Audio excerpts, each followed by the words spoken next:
Ko le ufanga whakatapu, ba u whamaru ke tamai langi, ne tau hilerei tau tō tau au sia mai tōna au tōnoa o Novema, wā whitaha tōlu. Tata lerei whoki he seno tonga, si Hawaii ki mo tau kainga ko toa peko whi tapa mamani o ke mea mai ai ke seno tonga,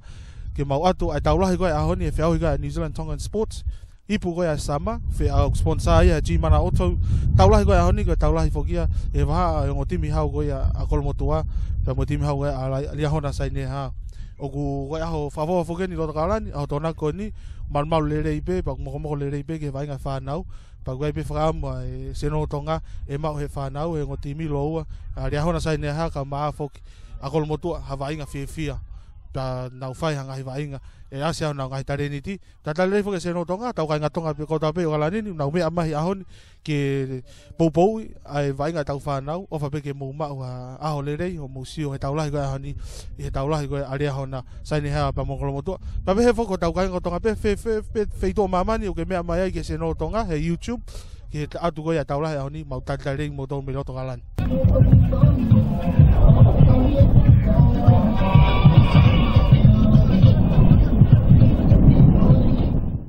O mau whuka whenga maria se no tonga ke whahatanoa mo e tokotaha e kau poupou koe e tokotaha tau community na o mau poupou e vainga koe tau whanau e whiahui kona New Zealand Tongan Sports. O mau whuka whenga maria koni ke whahapotanoa pa mo e tokotaha me tau community pa ko tokotaha whukon kau e he kau poupou whewhe ka timi hau ka ala whenga maria lavon tai ka hala. Lavon malo e mai whenga maria ke whahapotanoa ke whiahui kona New Zealand Tongan Sports. Yo, malo mau whenga maria.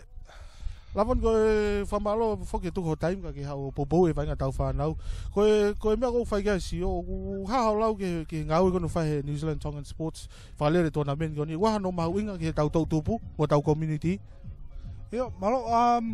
o sai pite whiauhi koe ni ke kakai tonga. Ui ke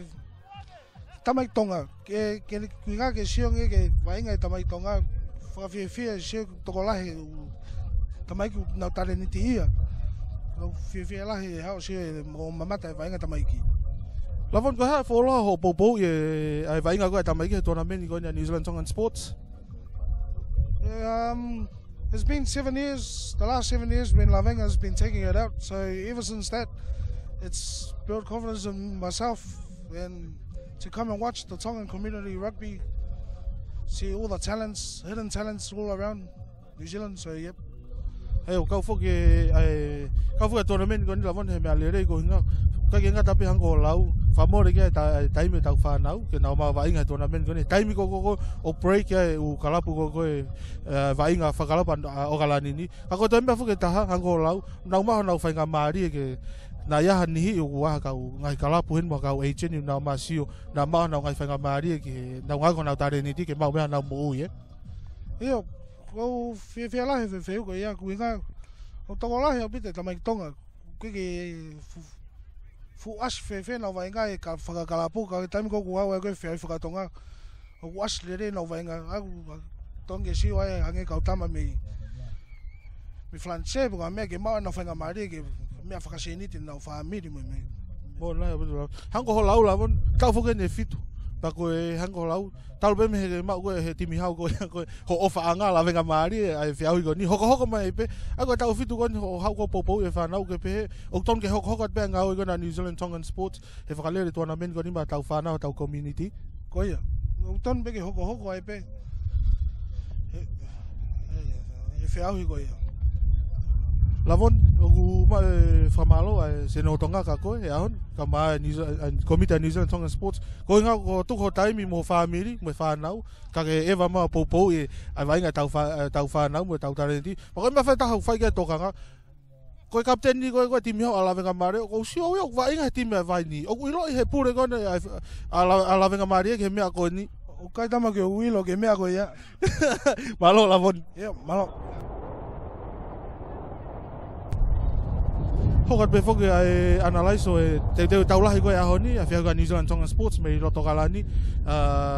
Tau whoki koe ni, tau maari, e Kolomotua, pa mo timi koe a Liahona Saine ha. Pa umai whenga maari, ke utanoa, pa mo e pure koe mo e kau poupou, maalohi a timi ka Kolomotua, kopalana. Ke ne o mai ha tānoa ke o tau kainga, ke te uteo koe nau timi ke hui ke ni, mo e te uteo koe ke te ulai. Kopalana maalohi mai whenga maari, nei hao mo te uteo ke hui ke ni, ko hangai mea te ke lawa mai ke kainga, mo te uteo koe ke vainga, taulahi ahoni. te te ula heni mau pai pe ko e tamagin na rotonga o mau be dai ni mi pang mau mana pe ka vai nga mari vai nga veveka mo vai nga lele api te mau pai Waha o popaki mai whanau, ka ngata puke whanau, ka ko tau kainga ko koe me i kolomotua, unau sio mai he seno tonga, he YouTube, ke tau lahi koe ahoni. Iyo, popaki tui ke he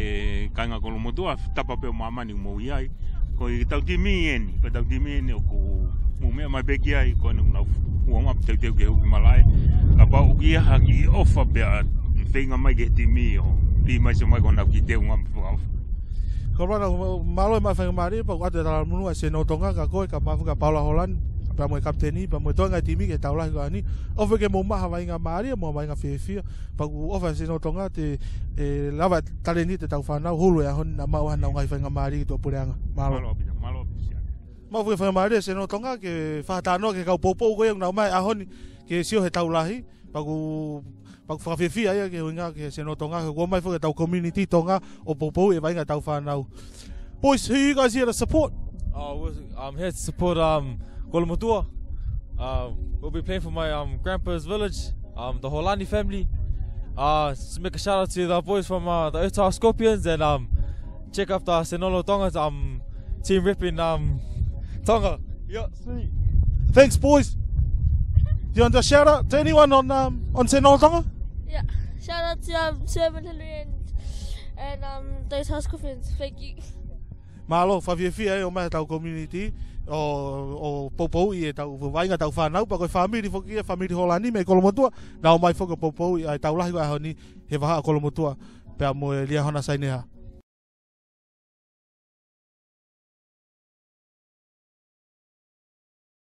Hohokat be whoki ai analyse koe ai seno tonga, te koe ke tau lahi koe ahoni, whiahuga New Zealand Tongan Sports, Whepak whangunga timi hau goia ari ahona saineha, pa moe timi goia a Kolomotua ahon, pa whamalo e seno tonga, mai whainga maari e kone, ke tā noa pa moe taha ngai tamai, he community, nao maa poupou i wainga tau whanau, pa kai whuki ngatai, ro taha koni, une poupou, lerei au pitoia, ke whanau goia, unau wainga he timi goia ari ahona saineha, malo e mai whainga maari e, ke kau mai ki he pēnolo, tā noa i goia te tau lahi ahoni, e malo te lava o mai ha ki reporti ki te goia e homo timi he weekendi, pa mo nau te koe ke tau lahi ahoni. Malo pita mai whakamale Sean, pau te koe whakamale whawhawhani ka tiki mautolo ke mau o mai whakamale koni, pau te koe whakamale whakoni koe whalawa ke mau ka mau lau e tāpua keni ke whakamale koni ke he tare whehui koni ko ke whai mai ke whaku me mau timi a kapulu, pau te koe ki timi koni koe hangoe lau koe malo pesi tātāna ke whanau e koe timi e koristutuku. Pai hene tuko he taimini o kai ke aha holomui mau siope ki mua ke te utau koe mo Kolomotua timi hau koe na Kolomotua mau whapapalahi ke tamai ki wainga timi Kolomotua ka mahano ka popou mau katawanga pete mamaha wainga nei ahoni.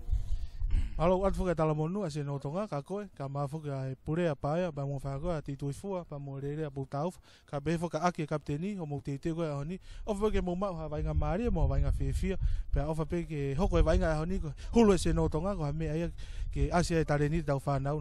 tuke na fai ma wa na vainga mari ke na ngau e ko na tare ni mo ma na mo ui me ai ko nga fo ko me ele rei kai ngata be na tol mo na family ka ko sia si mo fo no afok Malo aputusion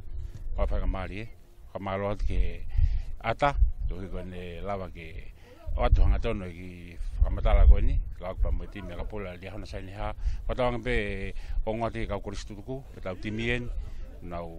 kau ke sia ko ni patang be mo to ko mo popo mai ta timi ko ko to nga sia hui malo be fa mari ba ko fe kau fanga fata ba mo malo e popa ke kuristuku mo sio mai ko timien ka mo ilo to galani mo mai popo i ngau e ai tau apia ko mo sia si pa mo tau community malo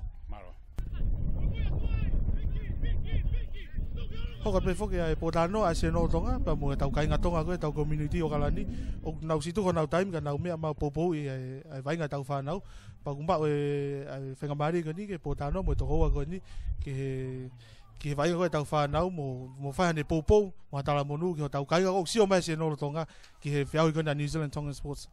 malo pito ko kuinga ko te vita mari po ko fife te mai fenga mari le ko ni ke hena pa mo to ta ko ne se no tonga Pea ko tu ko tapong make he lava ke tau lava me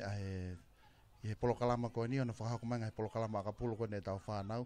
fen foko nga ko fo ko wa inga timba le hana amana fo na tau la pe mo timba ko mo to ka ko fa malo fo ke lava ke ma fenga mari ko ni ke fa ko ato ai polo kalama ko ni pa ko popo la he pe polo kalama ni lava ke ako tau fa nau ke lava ke nau ma nau ka ha he polo kalama ko ne aka pulo ka ke ngata ka ko nau ngai tarenti lava ke foka ke lava ke nau hanga ngawe awa kan tarenti ko ke ma nau mo he ka ha te da malo e fa ngabari ko tu pe ko ngai taula hen ho ka mai ke popo ai fa go na New Zealand Tongan Sports fa le go tau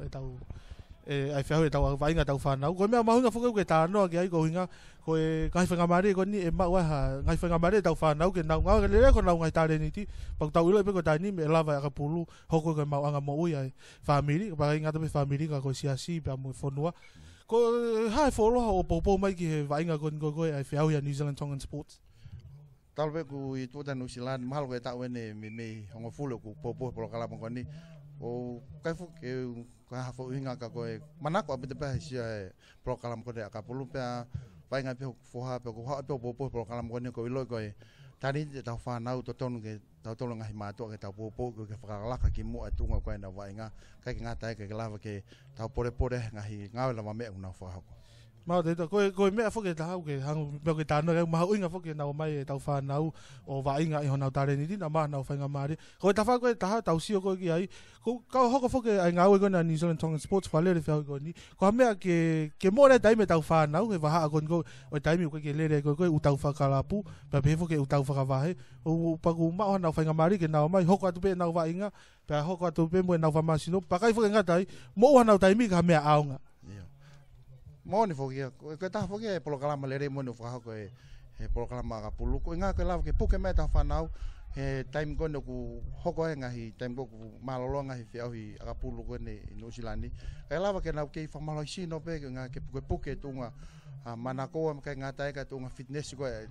fa nau hoko mai ko nga fiau ka pulu ko e na ko ke ke ha tunga ta holo fa malo si no mo tunga malungo ko na wa nga Ola, te da ko ate fa malo ase no tonga ko fetu ko time. Kai ngata pe to fetu ko time ke ta no mai ka mau tolu he programa ko ni. Ka fetu ko time ke ha popo ke ngata pe ho foha ka uma fo ke to nga ka wa inga e na wa inga ko ya honi tau fa na ko nga fo ko me ba inga ke tau popo ina to inga na ya na fa nga mari ke na wa to yo ma na mo me ba inga malo pit.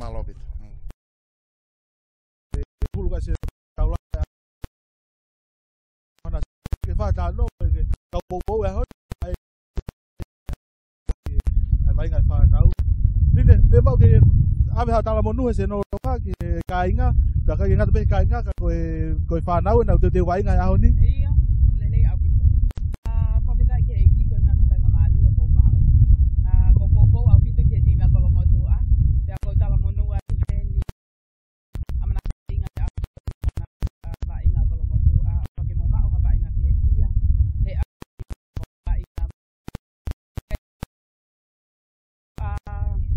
pa amo pe ke kai nga kolo motu ko to se ke to ko ni mai o ka mai ki po ke ta nga da pa a ta ka pa ta ke po ke ti kolo motu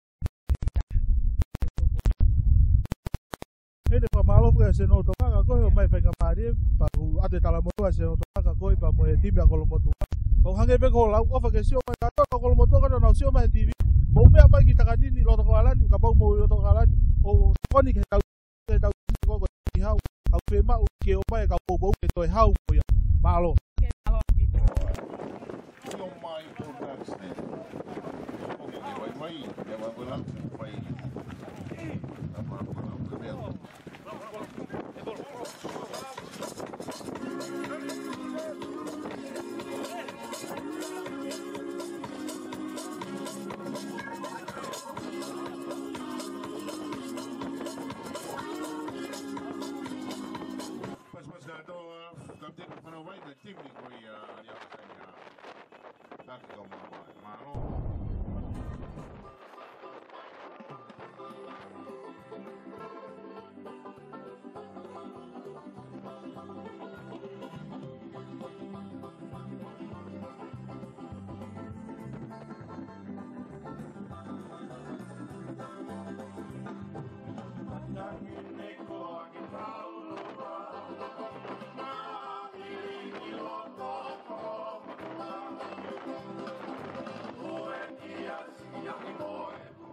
Pas ka to kapten di mo fa na wa na tim na ko mo to.